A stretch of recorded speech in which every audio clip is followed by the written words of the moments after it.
Hi, Alyssa and Elmer. This is Erica Grimes reporting in on my Breaking Bread. I went with Dr. Harris to the Denver Islamic Society and was really excited about this opportunity because as I was exploring some of my biases from growing up and realizing kind of the concept of religion that was ingrained in me at a young age,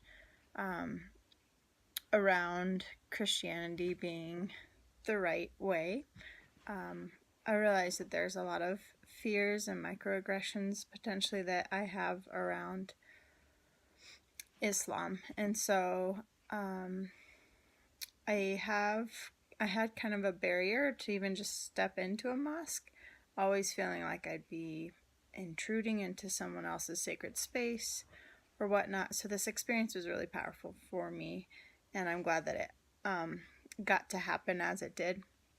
So I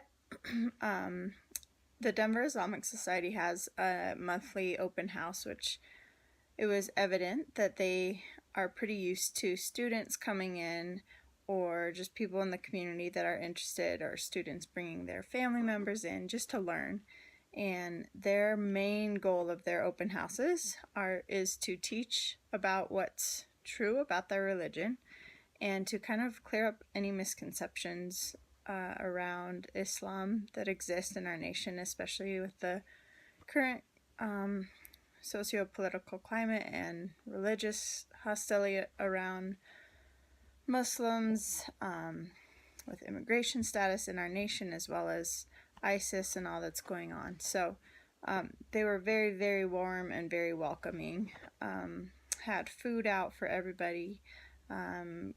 Immediately sat down and spoke with us, and then it proceeded into being our kind of presentation or overview of the religion. They were making sure that they just kind of went through the history of Islam and what are their beliefs and what's their holy text, so on and so forth.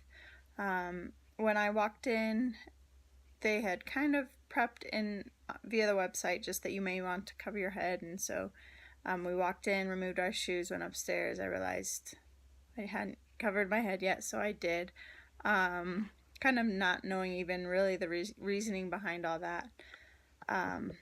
But they were very open to really anyone that walked into their doors. So I learned a lot about the history of Islam, not only just the religion, but also kind of in the Western world. I learned a lot about its connection to other holy texts. So, for example, the Torah or Old Testament, some Old Testament texts came before the Quran, and so they don't negate what's come before, but they believe they use the Quran as their holy text, is what kind of I gathered. They shared a lot of statistics, and one of the statistics that surprised me was around the percentage of non-Arab Muslims in the world. So China has a large percentage of Muslims. There's not a high number in the Western world, but there definitely is a presence.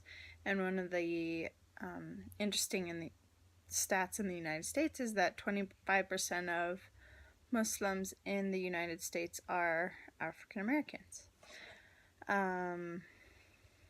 So I learned a lot, they shared a little bit about how, like many religions, their holy text has references to war and violence, but their core message was that the message of Muhammad, the Prophet Muhammad, that they are to practice love and peace and welcoming, and if they are not loving and being kind and peaceful, then they are in fact going against their religion. I just hopped on their website again, and they had a message across the top referencing the recent killings in New York, with the bridge incident, the man who, in the name of Allah and with ISIS references, killed, I think, 8 or so pedestrians. Anyways, they made it a point on the top of their website to just say, again, these happenings are part of an extremist. They are not even in alignment at all with Islam and our beliefs. So they just made that very clear that ISIS is not even necessarily an extremist, although they reference Islamic beliefs, that truly, if they are acting the way they're acting, they are not true Muslims. So another thing we kind of talked about was that their hope is that they could live out the love and the truths of their beliefs, and that would just attract people to it. So they are not a religion that goes out to seek to convert, but that they would love it if people join their religion, but their real calling is to love others, and if they come to us, so be it, was kind of the attitude this particular mosque put out. So after this hour-long session, we went and observed their call to prayer, and I happened to be the only woman that went down into the men's prayer quarters. We sat kind of in the back. I felt a little bit of uncomfortableness just because I was afraid that I was somewhere I did not belong, being the only woman, and so that kind of created a little bit of an uneasiness about gender separations.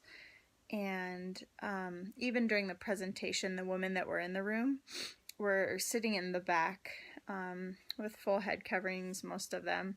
And then with the separate quarters, I just started to feel like, ooh, am I in the wrong spot, in the wrong space? Where is my place? So after the call to prayer, we observed that. Then we came back and just did a Q&A time.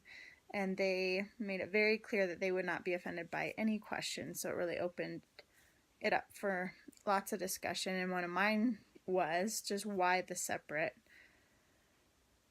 separation of men and women. And so their very basic and understandable answer was it had to do with kind of intent and focus, that they did not want to be distracted by the other gender, and so that's why women, they don't have to be separate, but women would be behind men because of the physical bows and such that happen during prayer. And then after the Q&A, which honestly the most frustrating part was a group of kind of Christian young people behind me that were just really eager to engage in debate with them. And the hosts really made a point to turn that around and say, we are not here to debate or to kind of tear down any other religions. We just want to share about ours. So anyways, I visited a lady. Her name was Amira, I believe, who was doing henna for women that came. And so I went back and just had a conversation with her, and it felt kind of like going to a barbershop and sitting down and talking, or to the salon, and really opened up a lot. She told her story and about why she wears the head covering she wears, about her own family's conversion here in the United States. She happened to be an African American woman whose parents converted when she was a child to Islam. We talked about the reason. I asked about why 25% of Muslims in America are black, and what connections she knew or had about that. And she went through the history of the Nation of Islam with me, and why kind of that sector, so to speak, came about.